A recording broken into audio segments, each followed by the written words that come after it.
the ozone layer, the greenhouse effect, and global warming. Ozone is an allotrope of oxygen. Ozone is a gas having three atoms of oxygen in its molecules. Ozone is produced by the action of sunlight on oxygen in the upper layer of the atmosphere, 16 kilometers from the surface of the earth. The amount of ozone in the atmosphere gradually increases from 16 kilometer until at about 23-kilometer altitude. The ozone layer in the upper atmosphere is of great importance because it absorbs the harmful ultraviolet radiations present in sunlight coming from the sun. This highly useful ozone layer in the upper atmosphere has been threatened by a wide range of human activities. In the 1980, an ozone hole was detected. The ultraviolet rays, which were earlier almost completely blocked by the ozone layer, can now enter the Earth's lower atmosphere to some extent through this ozone hole. These ultraviolet rays are very harmful and can cause skin cancer and other harmful diseases. What has caused the destruction of the ozone layer? The chlorofluorocarbons, CFCs. One of the most important causes for the depletion of ozone layer is the use of chemicals known as chlorofluorocarbons. These chemicals used in spray cans and as refrigerants react with ozone layer and destroy it. Radioactive substances. Radioactive substances like uranium, thorium, etc. also deplete ozone layer. These radioactive substances are used in power stations and nuclear explosions. Their reaction produces large quantities of nitrogen oxides which goes into the stratosphere. Air pollution. Air pollution is also responsible for the depletion of ozone layer. Air pollution due to smog, like the London smog, the leakage of a lethal gas from Union Carbide factory of Bhopal, the nuclear disaster at Chernobyl had a very serious effect on the ozone layer. The greenhouse effect. What is the greenhouse effect? The heating up of Earth's atmosphere due to trapping of infrared rays reflected from the Earth's surface by the carbon dioxide layer in the atmosphere is called greenhouse effect. Carbon dioxide gas present in the atmosphere performs an important function in the atmosphere and produces the greenhouse effect leading to the heating of the atmosphere.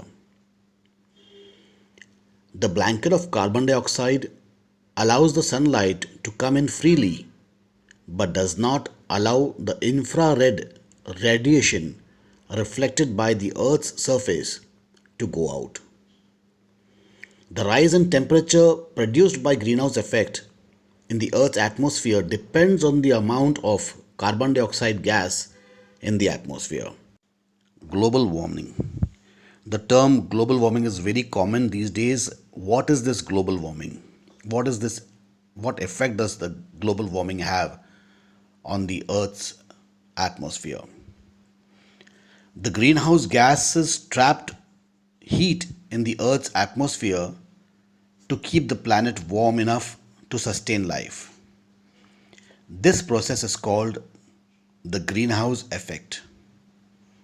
It is a natural process, and without these gases, the earth would be too cold for humans, plants, and other creatures to survive. The natural greenhouse effect maintains the earth's temperature at a safe level, making it possible for humans and many other life forms to exist.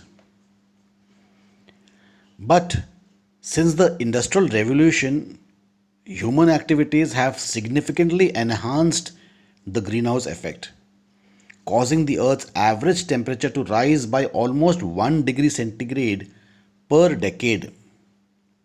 This is creating the global warming we see today. Global warming is the current increase in the temperature of the Earth's surface, as well as in the increase in its temperature in the atmosphere. In the past, when the Earth experienced increase in temperature, it was the result of natural causes. But today, it is being caused by the accumulation of greenhouse gases in the atmosphere produced by human activities like burning of fossil fuels or deforestation. What impact is global warming having on the atmosphere? Global warming is damaging the Earth's climate as well as the physical environment. One of the most visible effects of global warming can be seen in the Arctic as glaciers, permafrost, and sea ice are melting rapidly. Global warming is harming the environment in several ways. Increase Increasing temperature around the world are making arid and semi-arid areas even more dry than before. Current research is also showing that the water cycle is changing and the rainfall patterns are shifting to make areas that are already dry even drier. This is causing water shortages and an intense amount of distress to over 2.5 million people in dry regions, which are degrading into deserts. Around the world, snow and ice are melting at a much faster pace. Perennial ice cover in the Arctic is melting at a higher rate per decade, and the thickness of the Arctic ice has decreased alarmingly. Since the beginning of the 20th century, the rate of sea level rise has roughly tripled due to the global warming. Warmer average temperatures cause ocean waters to expand. This is known as thermal expansion. And the accelerated melting of the ice and glaciers increase the amount of water in the ocean. Global warming has been increasing the intensity of cyclones, hurricanes, and typhoons. These changes have affected both nature as well as human society and will continue to have increasingly worse effects if greenhouse gas emission continue to grow at the same pace as today. Here is a basic study of the average concentration of gases over 100 years ago. Carbon dioxide 100 years ago was 2,90,000 as compared to 1992, which is 3,60,000. Methane was 900 and in 1992 it is 1,700. Nitrous oxide was 285 ppb and now in 1992 it was 310. Chlorofluorocarbons 100 years ago was nil, 0, but now it is 3 in 1992. So you can imagine the damage the chlorofluorocarbons are doing to the atmosphere. Skin cancer will become more common if global warming is not checked, is not put under control.